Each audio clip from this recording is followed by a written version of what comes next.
Hello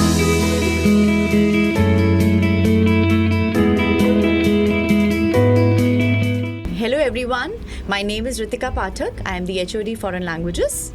My name is Hina Sharma and I'm Head Internationalism at the school.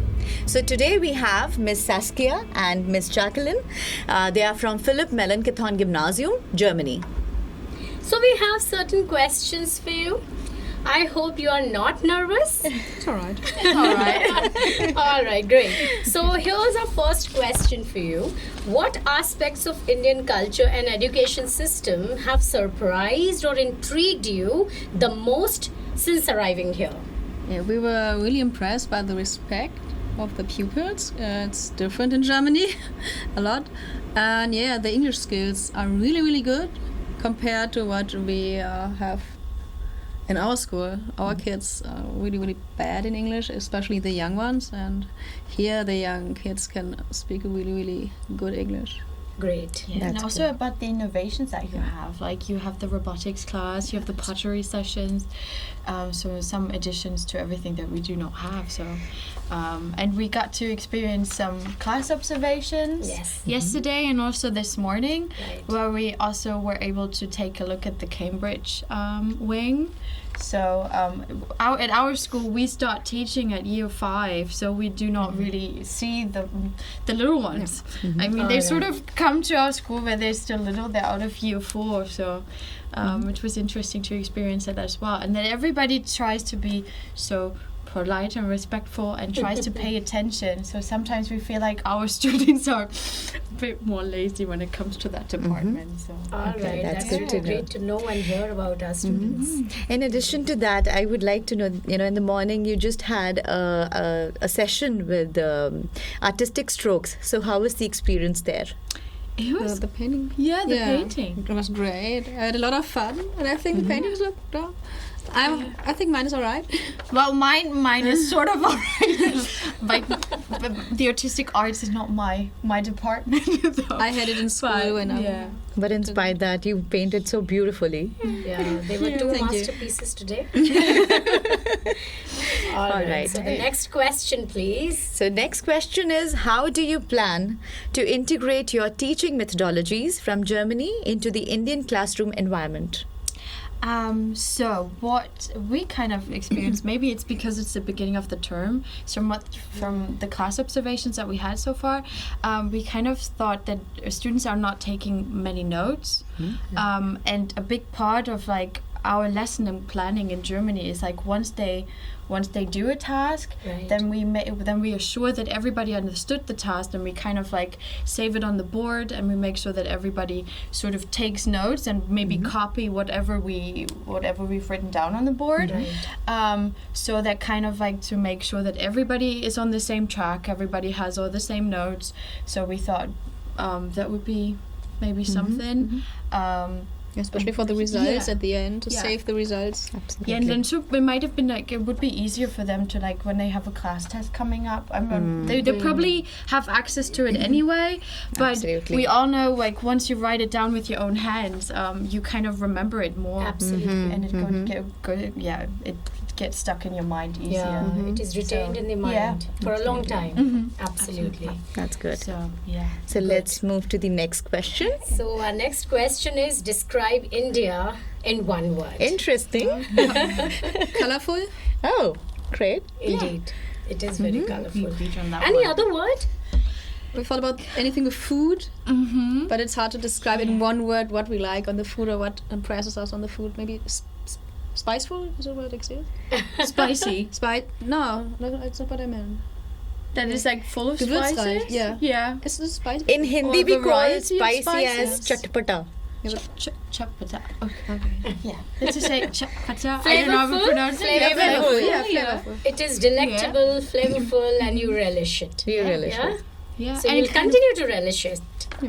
and kind of like even if some people tend to like more spicy food than others, and Absolutely, still you have a variety of. Depends on person to person. Person, Yeah. yes. Yeah, personal choices. Yes, right. So, next question.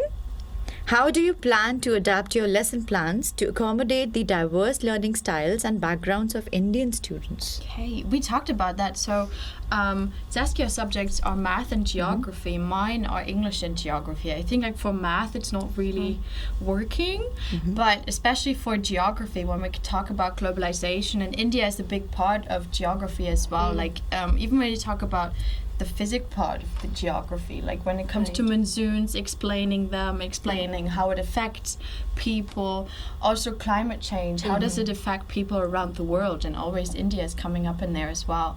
And also like you're the number one country now with the highest population, so we always have to include that as well. And when it comes to English, on the other hand, it's good to like hear different accents, how people talk in English, what different cultural backgrounds they have, what are their values, what are their beliefs.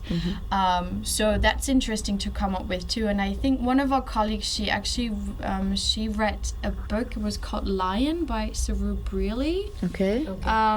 So she discussed that in, I think, grade 8 with her students. So they also had a bit of background knowledge about like where's India, what makes India India.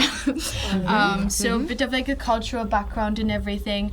And now when it would come to an exchange that we will come with German students, we thought about, once we decide who would like to go or who's interested in going, then we could kind of come up with a so-called India Club, where we talk about, okay, this is India, this is important to their culture, this is what it looks like. This might be some things that you have to be aware of, also when it comes to the school.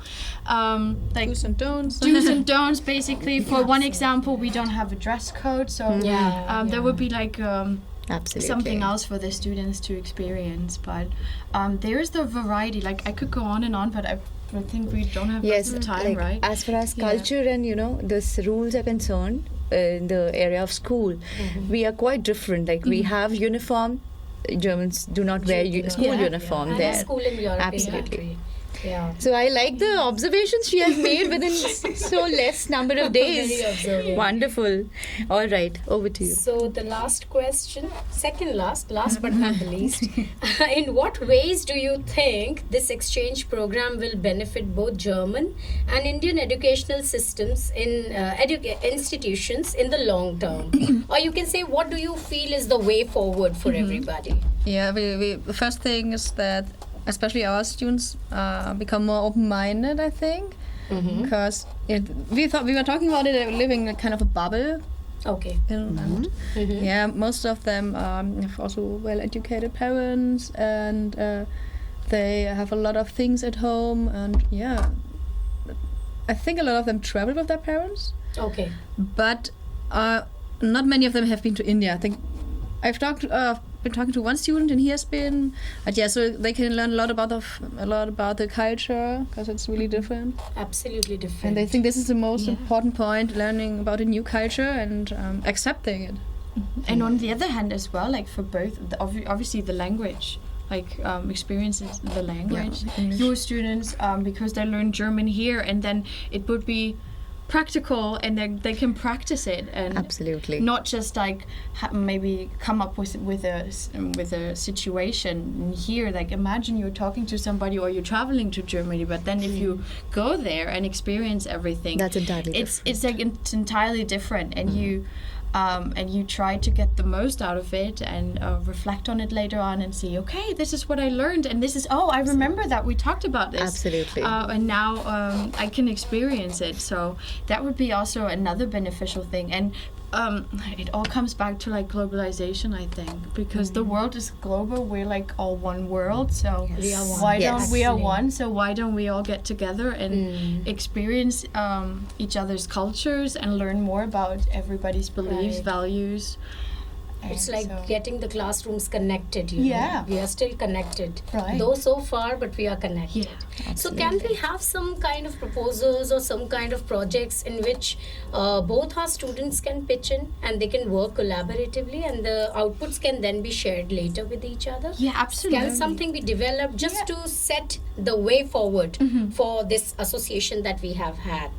we already thought about it, like the talk show that we're doing on Monday, Right. where we thought we were talking about like what should we do in there, what should we, and then we were like, now they have 2 people coming from Germany, so whatever question you guys might have, you can like ask us. So you don't have to be shy. Ask us anything. We try to answer everything as honest and mostly as possible. So that would be a great way. And also when it comes back to sustainability, same thing. Like what do you guys do here already? We already saw that you take the SDGs really seriously. Absolutely. So, Absolutely. So taking that in mind, our theme for Monday is also the same, sustainability, along with the talk show. Yeah, and then also in the future moving on to like maybe expand those projects and have like students interact. Yes. I remember we had an interaction already. Yes. Where my 7th graders and your 8th graders. 8th graders will be doing the project on the same theme. Right. Yes, yes. And that is the real exchange Absolutely. between both the countries. Absolutely. So this brings us to the last question, and that is, name some Indian dishes that you relished the most. Yes, I think the one we both like really much is coriander chutney. Coriander chutney. Yeah, it's perfect. It's spicy, and I love the taste of coriander. Okay. You too, I think. Yeah. And there was something we had for breakfast called idli. Yes. Super nice. And yesterday we had the Anji. laukika halva and anjir kofta luknofi. Yes. Yeah, that was also really nice. Like Please dumplings. don't mind our pronunciation. We probably that's pronounced it wrong. perfectly fine. Absolutely fine. You've been able to express yourself. Yes, really yes, well. yes. We've loved all the Commendable. food so far. It's really, really tasty. Great, great. So more cuisines are yet to be tasted. Yes. Absolutely. We're looking forward to Yeah, it. the food is a big thing on a cultural exchange. Absolutely right. So are you planning to bring your students here in our school? Yes. Yes. Thought about doing it next year. Next year. Yeah. That will give us time to prepare. Yeah. Yes. Like to plan for the trip, also to prepare the students. What is sort of like we talked earlier about the do's and don'ts, things Right. like that. Also, if they haven't discussed India much in their subjects yet or in their classes, because obviously we're not taking over every single class and teach about it. So in that way, we can like gave them the tools and they could gain more knowledge before coming Absolutely. here, and and hopefully vice versa. That you're Of course. That you're coming Of as course. well. Definitely. Already. Yes. Yes. So this is what we have shared with each other and will continue to do so till we meet again with yet another session on Guftagu. Thank you everyone. Thank you. Thank you.